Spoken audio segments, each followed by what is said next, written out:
नमस्कार, मैं हूँ सुशील चंद्र विक, आप मेरे साथ देख रहे हैं metro today live. Metro today live में आज हमारे साथ जो मेहमान आए हुए हैं, उनका मैं संक्षिप्त परिचय करा देता हूँ। एक जुड़े हुए हैं हमारे साथ एडवोकेट ब्रजेश जी। एडवोकेट ब्रजेश जी जयपुर से हैं और हाई कोर्ट के वकील हैं और सामाजिक कार्यकर्ता भी हैं और A4 से रिटायर हैं। ब्रजेश जी, आपका बहुत-बहुत स्वागत है मेट्रो टुडे लाइव में। धन्यवाद। दूसरे हमारे साथ जुड़े हुए हैं कल्याण जी। कल्याण जी कांग्रेस के प्रवक्ता है, कांग्रेस के मंडल अध्यक्ष हैं जयपुर से और एक सामाजिक कार्यकर्ता भी है कल्याण जी। कल्याण जी का स्टेटस बहुत अच्छा है यहाँ पे जयपुर में। कल्याण जी, आपका बहुत-बहुत स्वागत है मेट्रो टुडे लाइव में। थैंक यू सर, धन्यवाद सर, धन्यवाद सर। आप लोगों को आवाज आ रही है मेरी? आ रही है सर? बिल्कुल बिल्कुल। जी। तो आज का जो विषय रखा गया है वो सबसे महत्वपूर्ण विषय है। विषय ये है P3 यानी पब्लिक, पुलिस एंड पॉलिटिशियन। अगर इन तीनों का समन्वय हो जाए तो किसी भी चीज का निपटारा हो सकता है, लेकिन ऐसा नहीं देखा गया है। इसके पीछे कोई ना कोई लैकुना है। वो लैकुना सब जानते हैं। या तो पुलिस के पास जाने के लिए पब्लिक डरती है, पॉलिटिशियन के पास जाने के लिए पब्लिक डरती है, कहीं ना कहीं समन्वय की कमी है। और अगर इस P3 को एकदम से मिलवा दिया जाए और एक तरह से हो जाए तो हमारे देश में कोई समस्या ही नहीं रहेगी। ये गारंटेड वर्ड है। तो सबसे पहले मैं कल्याण जी से पूछना चाहता हूँ, कल्याण जी आपका क्या सुझाव है P3 के बारे में? पुलिस और पब्लिक और पॉलिटिशियन को कैसे समन्वय किया जाए? कल्याण जी। देखिए, मेरा मानना ये है कि पुलिस, पब्लिक और पॉलिटिशियन ये तीनों पहलू समाज के लिए, देश के लिए बहुत अति आवश्यक है। और खास तौर से देखा जाए तो इसमें लॉ एंड ऑर्डर की सख्त आवश्यकता है, जिसमें पुलिस आती है। हमारी पुलिस काम करना चाहती है, लॉ एंड ऑर्डर मेंटेन करना चाहती है, मगर पॉलिटिशियंस ऐसे हैं जो इसको भ्रष्ट करते हैं या हमारे लॉ एंड ऑर्डर को बिगाड़ते हैं और पुलिस के प्रति अविश्वास लाने की एक चेष्टा करवाते हैं। जी। और पुलिस उचित कार्रवाई करती है तब तक किसी न किसी पॉलिटिशियन का फोन आ जाता है और वो उन पर प्रेशर डलवाता है कि ये मेरा आदमी है, मेरा वोटर है या मेरा रिश्तेदार है या मेरी बरादरी का है। तो ये चीजें जो गलत है, इसलिए पॉलिटिशियन बिल्कुल अलग होनी चाहिए और पुलिस और पब्लिक इन दोनों का समन्वय होना चाहिए। पॉलिटिशियन को बिल्कुल अलग कर देना चाहिए। उसमें जो भी गुनहगार हो उसको सजा दी जाए और पुलिस उसकी वेरिफिकेशन करे, पुलिस उसकी इंक्वायरी करे और पब्लिक का सहयोग ले तो बेटर होगा। हमारे पॉलिटिशियन ने हमारी पुलिस को बिल्कुल करप्ट कर रखा है और पुलिस के नाम से पब्लिक आज डरने लगी है, क्योंकि जो लोग जो पैसे वाले हैं या धनाढ्य लोग हैं या फिर पॉलिटिशियन के रिश्तेदार हैं, वो लोग बात उसका मिसयूज करते हैं और निसंकोच ये कि दूसरे आदमियों को दबाने के लिए या दूसरे पब्लिक को दबाने के लिए, कमजोर वर्ग को दबाने के लिए इसका यूज करते हैं और ऊपर से प्रेशर डलवाते हैं पॉलिटिशियन से। तो पॉलिटिशियन अपना थोड़ा सा ध्यान रखे और इस तरह का जो प्रेशर जो है पब्लिक पे, पुलिस को नहीं डाले कि आप गलत आदमी को सही बता रहे हो और सही आदमी को गलत बता रहे हो। तो दूध का दूध है, जो पानी का पानी है, उसका निवारण होने दे।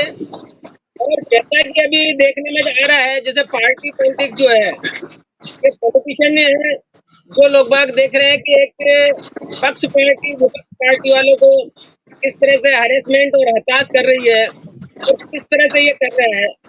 रिसेंटली मैं चाहूंगा आपको माध्यम से बताना कि अभी आप पार्टी के जो दिल्ली के CM साहब है केजरीवाल जी, उनकी जमानत हुई।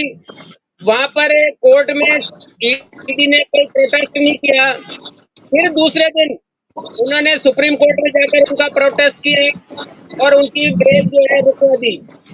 तो ये एक पॉजिटिव नहीं है, ये अच्छा संकेत नहीं के लिए, क्योंकि अब जब CM की आप बेल रुकवा सकते हो तो CM को इस तरह का कुछ कर सकते हो, तो आम पब्लिक की तो कोई हैसियत नहीं है। वहां पर अगर मान लो ईडी को कुछ लग रहा था कि केजरीवाल जी को जमानत नहीं मिलनी चाहिए, तो उसी कोर्ट में उनको जो है प्रोटेस्ट करना चाहिए था, अपनी मांग रखनी चाहिए थी और उनकी बेल नहीं होने देनी चाहिए थी।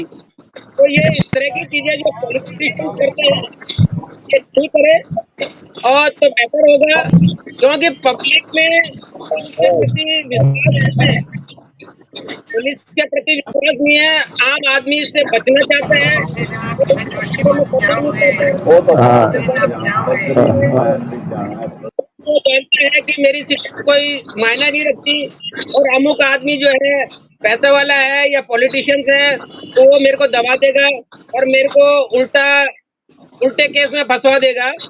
इसलिए जितनी भी धाराएं हैं, जितना भी सब कुछ है, हमारी पुलिस करप्ट नहीं है, हमारी पुलिस ईमानदार और निस्वार्थ अपना काम करती है, मगर पॉलिटिशियन लोग बात उसको बेईमान बनाने की कोशिश करते हैं।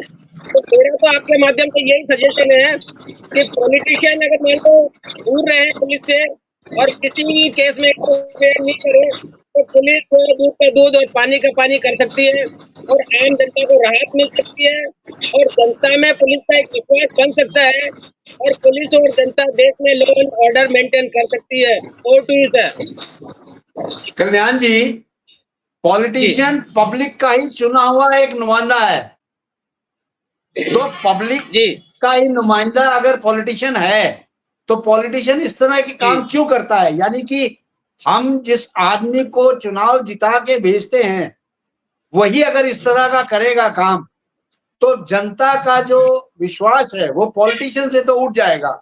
पुलिस से तो उठा हुआ है, पुलिस से तो हर पब्लिक का विश्वास उठा हुआ है, पॉलिटिशियन से भी विश्वास उठ जाएगा। इसके बारे में आपकी क्या राय है? देखिए, मेरा मानना यह है कि हमारे कानून में कहीं के रद्दोबदल की आवश्यकता है।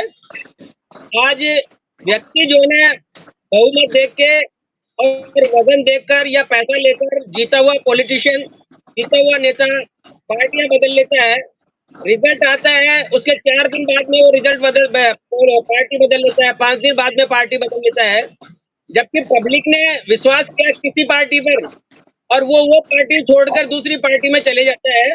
ये देश का दुर्भाग्यपूर्ण है और एक दल बदल कानून पहले लाया गया था, उसको थोड़ा सा और सशक्त करने की आवश्यकता है, क्योंकि ऐसे ही भ्रष्टाचारी नेता तो टिकट कहीं से लेते हैं, जीतते किसी पार्टी से है और मिल कहीं और जाते हैं, वो सिर्फ ये कि व्यवसाय के नाम पे नेतागिरी करते हैं, व्यवसाय की तरह ही नेतागिरी करते हैं, जहाँ उनको मौका मिलता है, जहाँ उनको पैसा मिलता है, वहां वो चले जाते हैं।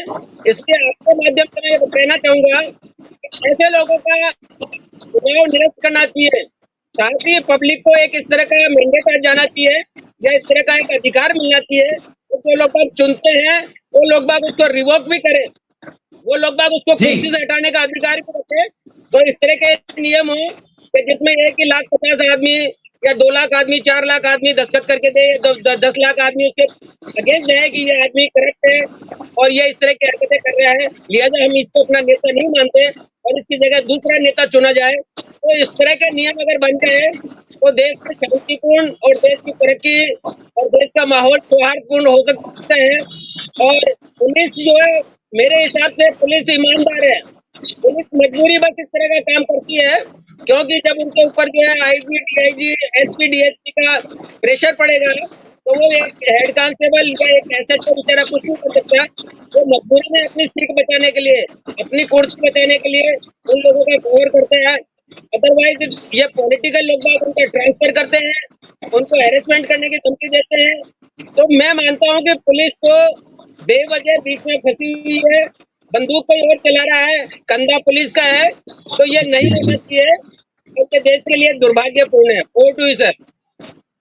जी परजेश जी, आपसे मैं ये पूछना चाहता हूं, पुलिस, पब्लिक और पॉलिटिशियन, इन तीनों का समन्वय जो है बहुत जरूरी है किसी भी देश की तरक्की के लिए, किसी भी इंसान की तरक्की के लिए, किसी भी चीज की तरक्की के लिए।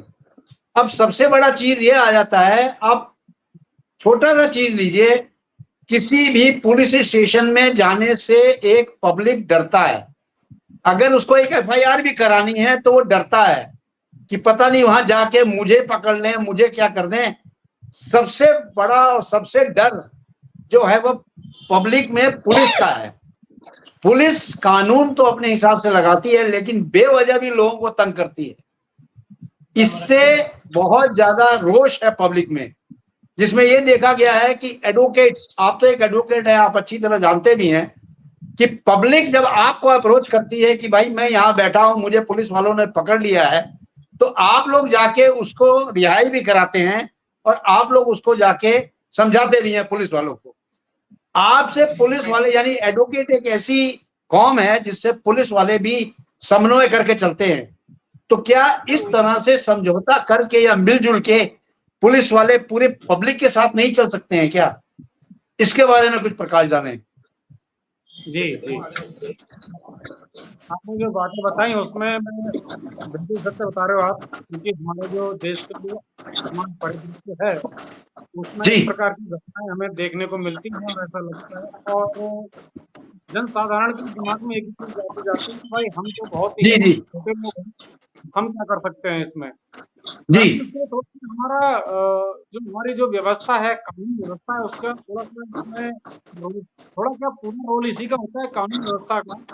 इसके लिए मैं थोड़ा सा चाहता हूँ पॉलिटिशियन और पुलिस दोनों पर मैं थोड़ा सा प्रकाश डालना चाहता हूँ, क्योंकि रूलर जो राज्य करने वाले थे हमारे ऊपर 1947 से पहले अंग्रेज थे, उससे पहले मुगल थे, उससे पहले तुगलक थे।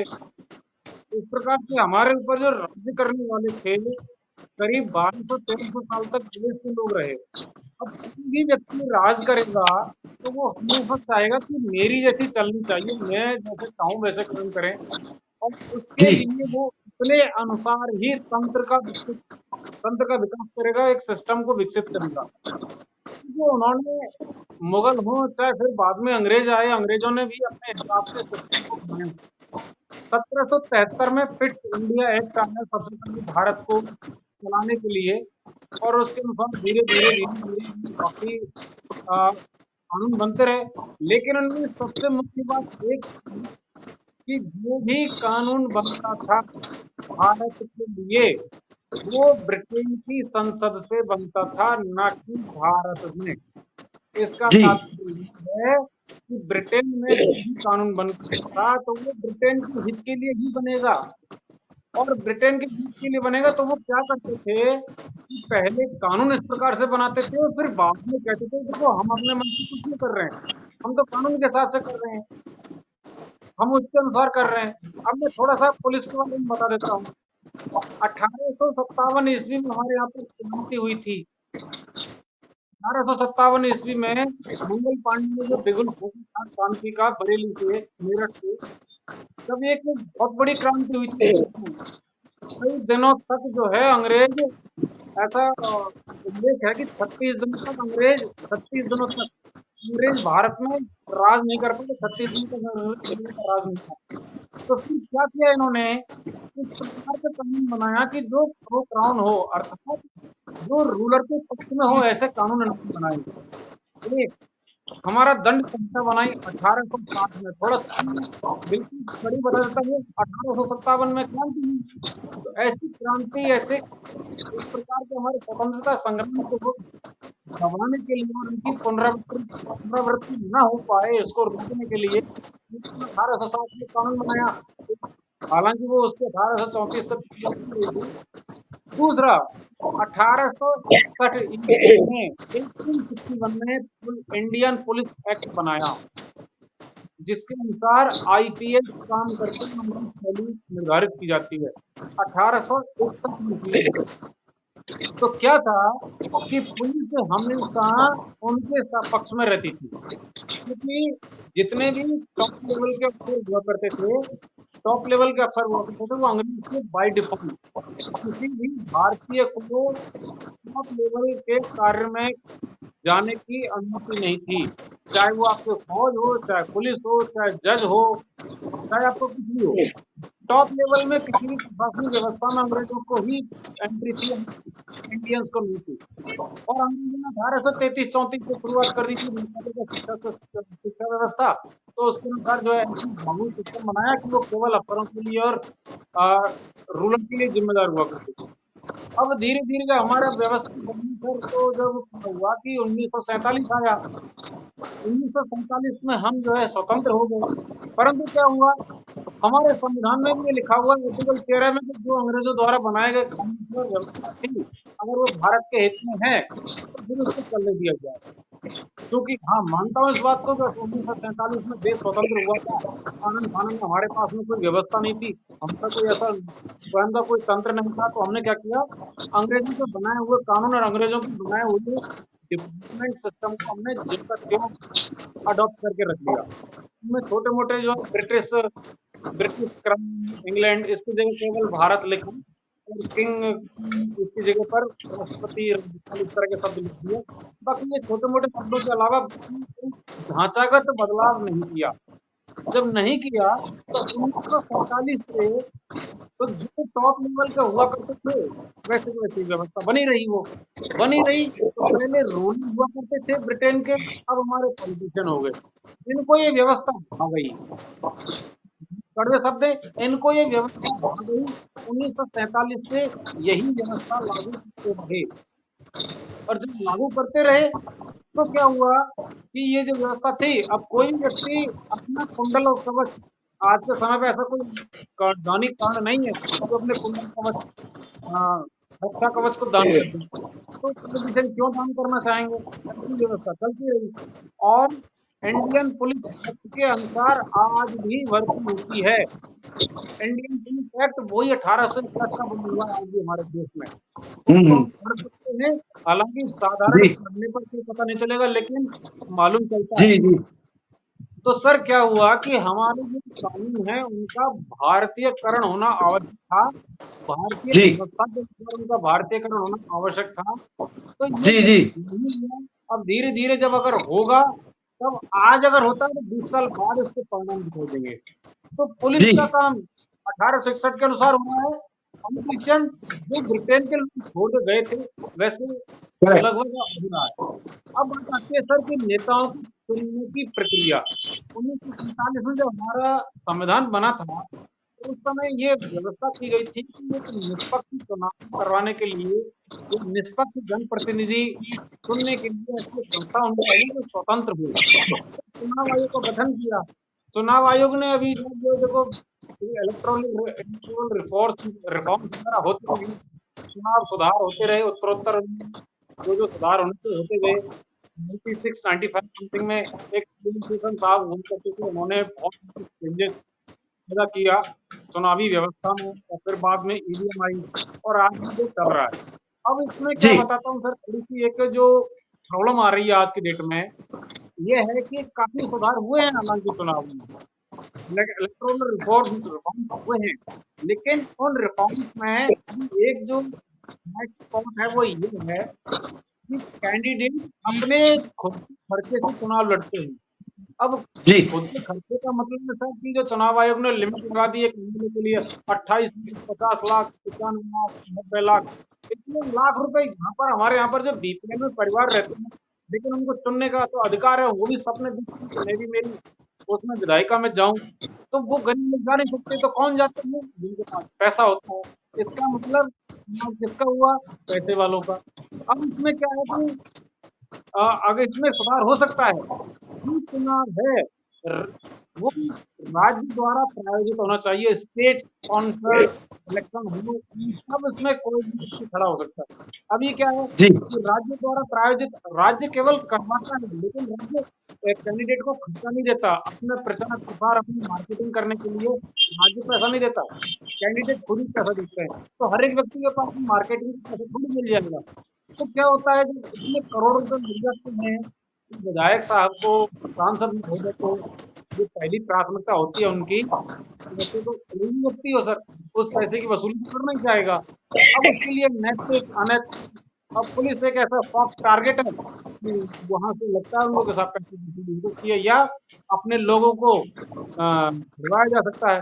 1861 का कानून जब तक नहीं बदलेगा तब तक ये थोड़ा सा ऐसे चलता रहेगा। जी तो ये चीजें हम जी कह रहे जी हैं कि जब तक दो चीज अगर हो जाए, स्टेट स्पॉन्सर्ड इलेक्शन हो जाए, दूसरा 1861 का जो कानून है पुलिस एक्ट, वो आज के आज की पारदर्शी जी के जी अनुसार उसमें बदलाव होना चाहिए। तो जी 2 जी चीजें होना जी चाहिए। तब जो है जी जी साधारण पब्लिक के मन में ये बात आएगी कि हाँ, हमारे जी ये जी रक्षक हैं, ये भक्षक। तो इस ऐसे इंसिडेंट देखने को मिलते हैं। Over to you sir. जी।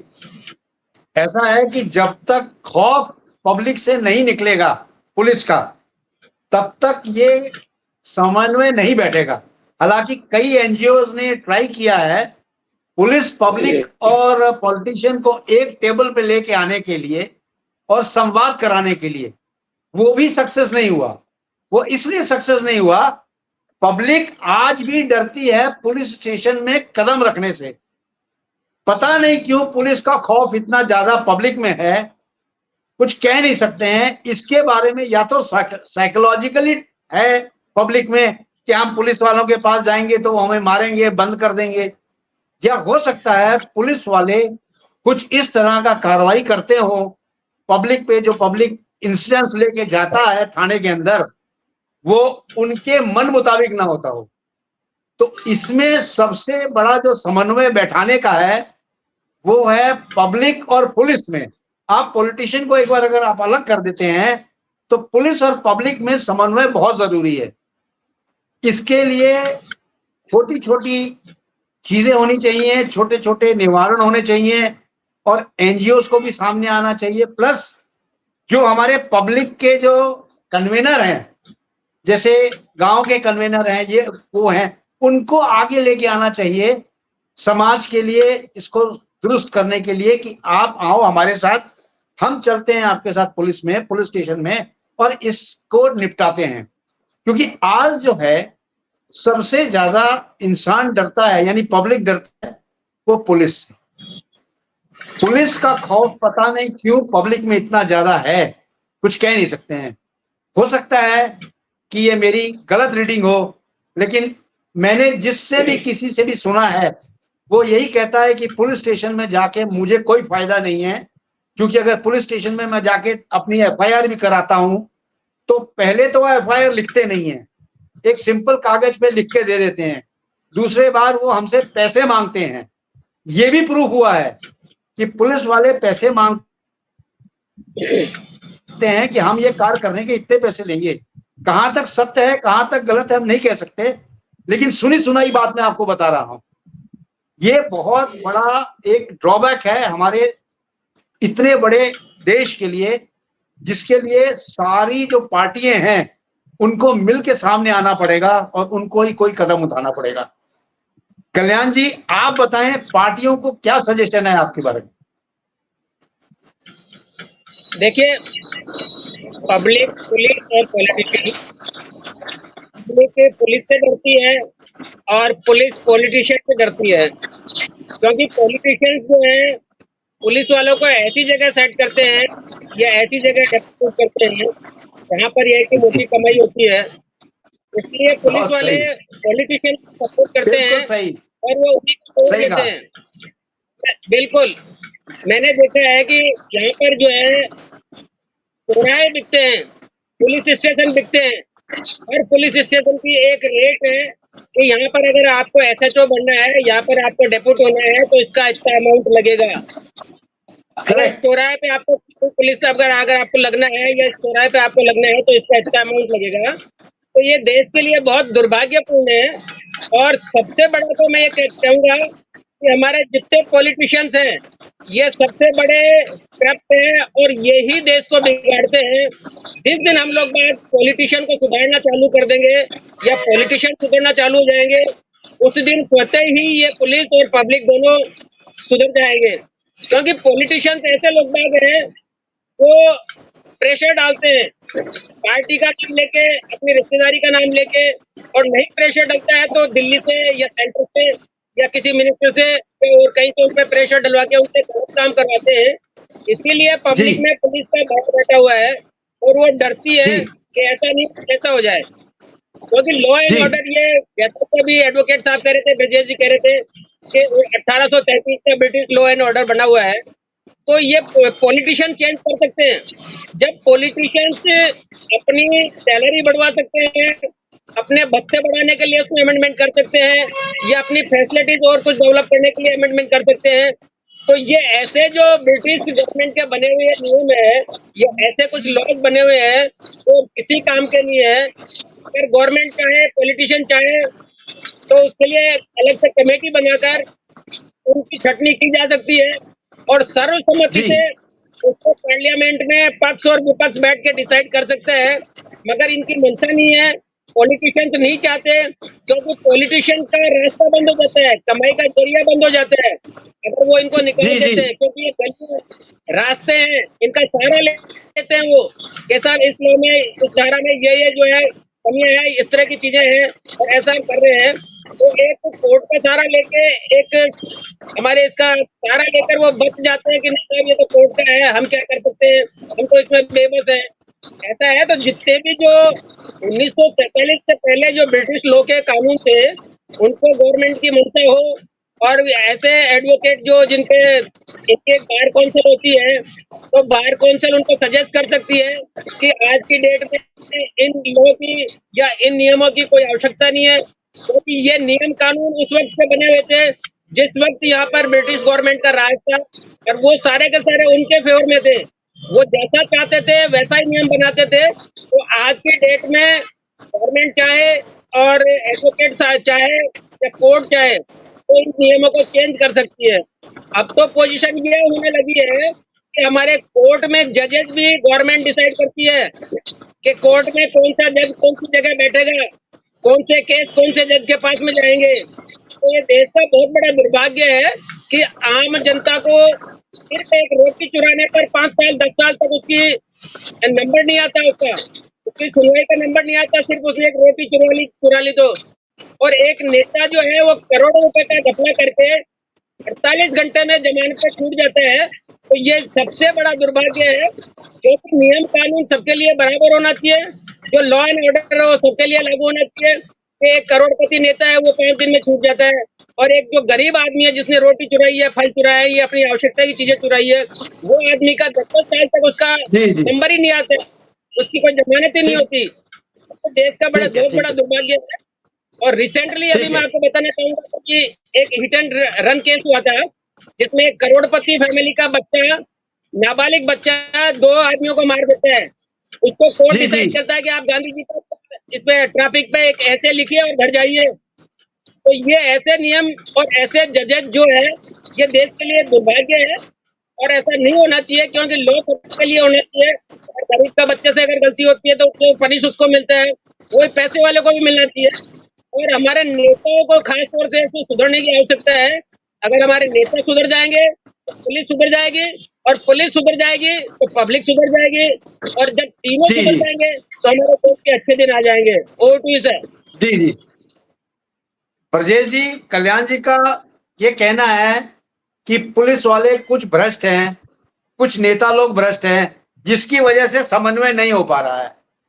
तो क्या इन भ्रष्ट अधिकारियों को पब्लिक द्वारा सजा मिलनी चाहिए या कोर्ट द्वारा सजा मिलनी चाहिए, या इनका क्या होना चाहिए? क्योंकि ऐसा नहीं है सब पुलिस वाले ही बेकार हों या सब पुलिस वाले ही भ्रष्ट हों। कुछ पुलिस वाले भ्रष्ट हैं, कुछ नेता भ्रष्ट हैं, जिसकी वजह से पूरे पॉलिटिशियन और पूरे पुलिस कौम में है कि ये सब भ्रष्ट है, यानी पुलिस का नाम आते ही वो सब भ्रष्ट। तो इसके बारे में आपकी क्या राय है एडवोकेट साहब? क्या कोई ऐसा समन्वय हो सकता है कि पुलिस वाले और पॉलिटिशियन जो भी ये हैं वो भ्रष्टता से बाहर आए और एक देश को वापस सोने की चिड़िया बनाएं, जो हमारी पहले भारतवर्ष सोने की चिड़िया कहलाती थी? जी मैं ब्रजेश जी। कहना चाहूंगा सर, देखिए सर कि जो अगर जहाँ तक सवाल हमारा पुलिस की पॉलिटिशियन का है, तो ये तो बड़ी लेवल पर लेजिस्लेशन की बात है, कानून बनने की बात है, पार्लियामेंट से विधानसभा से, ये चीज जी होगी। जी लेकिन हमारे पास में आपके आज के मौजूदा समय में हमारे पास में कानून भी है, व्यवस्था भी है और कोर्ट भी है। हाई कोर्ट है, नीचे से लेके लोअर कोर्ट से लेके हाई कोर्ट और सुप्रीम कोर्ट तक है। हम यह है कि मैं जनता से एक बात कहना चाहता हूँ कि पहली बात तो क्या है, कोई भी ऐसा कोई अनैतिक कार्य ना करें, ऐसा कोई विधि विरुद्ध कार्य ना करें जिसमें हमें झुकना पड़े और हमें नीचे देखना पड़े, पुलिस हमारे ऊपर हाथ डाले, करेक्ट, ऐसा कोई कार्य बिल्कुल ना सही करें। सही कहा, सही कहा आपने। 100% ये सर कि अगर हम ऐसा नहीं करेंगे तो किसी की हिम्मत नहीं कि वो जबरदस्ती हमको जेल में डाल दे या कर दे। एक बिल्कुल सही, एक सब इंस्पेक्टर सही या कहा, एक डीएसपी एसपी को सही 100 कहा, बार सोचना पड़ेगा। दूसरा, सही कहा। यदि आपको एफआईआर करवानी है, 1 जुलाई से हालांकि नया कानून जो आ रहा है, नया कानून के अनुसार ये है कि आप ऑनलाइन एफआईआर करवा सकते हैं। ऑनलाइन जी एफआईआर आपकी हो जाएगी। परंतु ऐसा नहीं है कि आज की डेट में एफआईआर नहीं होती है। वर्तमान जी व्यवस्था में यदि आपकी एफआईआर नहीं हो रही है, आप एसपी साहब को लेटर लिखिए एफआईआर करवाने के लिए, यदि फिर भी नहीं होती है, आप जो है कोर्ट में जाके एफआईआर करवा सकते हैं। कोर्ट में जाके कंप्लेन कर सकते हैं और कोर्ट आपको पुलिस को आदेश देगी कि आप एफआईआर तो कीजिए और ब्रजेश इन्वेस्टिगेशन जी, कीजिए। एक वो मिनट बात है। ब्रजेश जी, बात तो वही आ गई, अगर पब्लिक डायरेक्ट जाती है तो एफआईआर नहीं होती है, पब्लिक को कोर्ट का सहारा लेना पड़ता है। कोर्ट से एक ऑर्डर आता है कि एफआईआर करो, तो कोर्ट पुलिस वाले एफआईआर करते हैं। ऐसा क्यों? डायरेक्ट ही क्यों नहीं अप्रोच कर सकती है पब्लिक? ये वाया कोर्ट क्यों? बिल्कुल, बिल्कुल आप सही कह रहे हो। तो ये जो इसके लिए मैंने आपको पहले बताया कि जब तक ये थोड़ा-सा जो चेंजेज़ आएँगे, आप ऑनलाइन एफआईआर भी कर सकते हैं। अभी 1 जुलाई से कानून लागू होने जा रहा है। 1 जुलाई से कानून जब लागू हो रहा है पर और 5-6 दिन की बात है। उसमें क्या है कि ऑनलाइन एफआईआर की व्यवस्था है। ऑनलाइन जी एफआईआर में क्या होगा ना कि थाने के जी जी पास में विकल्प नहीं होगा आपके उसको चिट्ठी को फाड़ने का। अभी तक हम क्या है कि चिट्ठी भेज देते हैं, लेटर भेजते हैं या जाके कंप्लेन देते हैं कि साहब हमारी कर लीजिए, तो नहीं होता है। उसको डस्टबिन में जी डाल जी जी देते हैं। लेकिन जब ऑनलाइन एफआईआर होगी, तो ऑनलाइन जी एफआईआर का रिकॉर्ड जाता है, थाने से लेके ऊपर स्टेट तक जाता है उसका रिकॉर्ड। तो उनको जी जी पास में मजबूरी होगी कि वो उस पर संज्ञान लेंगे। और इसके लिए क्या होगा कि जब वो संज्ञान लेंगे तो इसकी इन्वेस्टिगेशन भी करेंगे, उनको सु- कराया थोड़ा जाएगा। शॉर्ट में, मेरे पास टाइम कम है ब्रजेश जी, थोड़ा इसलिए शॉर्ट में, क्या है कि थोड़ा शॉर्ट में। इसलिए क्या है कि ऑनलाइन एफआईआर आ रही है। दूसरा, अगर गलती से आपको पुलिस लेके भी जाती है, आपको डरने की आवश्यकता नहीं है। ऐसा नहीं कि साहब पुलिस सब कुछ कर देगी। पुलिस घर वालों को सूचना देती है, यदि उनको नहीं पता चलता तो उनके घर वाले अप्रोच करें। बिल्कुल पुलिस आपको हेल्प करेगी और तुरंत आपको जो है सीधे व्यवस्था होगी। तो इसलिए राइट सर। हम किसी को हम सुधारने की अपेक्षा हम ये कर सकते हैं, हमारा बचाव कर सकते हैं व्यक्तिगत लेवल पे। जी जी ये हमारा एक जी बेस्ट उपाय है। इससे क्या होगा जी जी कि जागरूकता की जो थोड़ी-सी आवश्यकता भी है और दूसरा करेक्ट। धैर्य की आवश्यकता है। धैर्य रखना बहुत ही आवश्यक है। जी जी, एक ऐसे तो टाइम कई हमारे पास ऐसे इतना ही था। आए आप हैं लोग सबका बहुत बहुत धन्यवाद जिसमें मेट्रो कार्य टुडे हुआ है। लाइव में जुड़ने के लिए। Thank you very much. जय हिंद, जय भारत। जय जय भारत सर।